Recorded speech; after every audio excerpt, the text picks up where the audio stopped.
Christine Lagarde, bonjour. Bonjour. Vous venez de participer au débat Peut-on sortir de la crise? Donc quels sont les points marquants finalement de ce débat? J'ai toujours dit qu'on commencerait à sortir de la crise lorsque l'économie française recommencerait à créer des emplois. Donc moi je tire un certain nombre de conclusions positives. Pourquoi? Parce qu'au premier trimestre nous avons eu des créations nettes d'emplois de 23 700. Nouveaux emplois créés par la France. Et puis, deuxièmement, parce que j'ai constaté que le chiffre des heures supplémentaires effectuées au premier trimestre 2010 est en hausse de 10%. Donc ce sont des éléments positifs qui nous donnent l'espoir qu'on est en train de commencer à sortir de la crise. Pour autant, on n'est pas sorti du bois, si j'ose dire. Il y a encore beaucoup de travail à faire.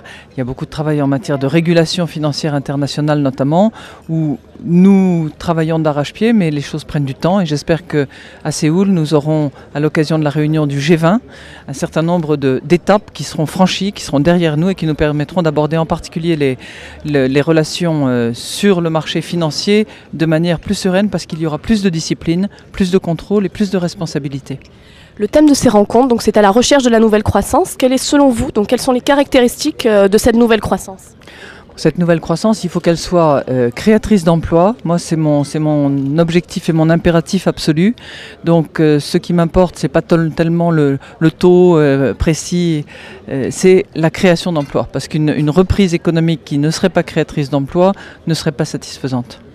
Le Cercle des économistes a une démarche un peu prospective. L'avenir, c'est aussi la jeunesse. Est-ce que vous pouvez nous donner les atouts, selon vous, de la jeunesse? Faites-nous rêver.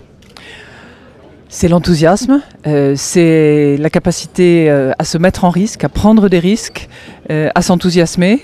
C'est aussi une vraie conscience de la responsabilité collective que nous avons vis-à-vis de la planète. Donc j'espère que si vous êtes les acteurs de cette croissance, ça sera une croissance qui sera un peu plus responsable et qui permettra de transmettre aux générations après les vôtres une planète qui soit en bon état. Une dernière question peut-être. Vous êtes donc nouvellement élu au conseil d'administration de l'Institut d'études politiques d'Aix-en-Provence, institut dans lequel vous avez été étudiante. Vous succédez donc à monsieur Philippe Séguin. Quels sont selon vous les projets qui vous tiennent à cœur dans cet institut? D'abord la scolarité. La qualité de la scolarité.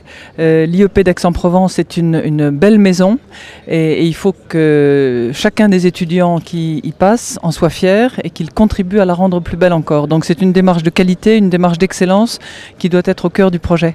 Christine Lagarde, merci.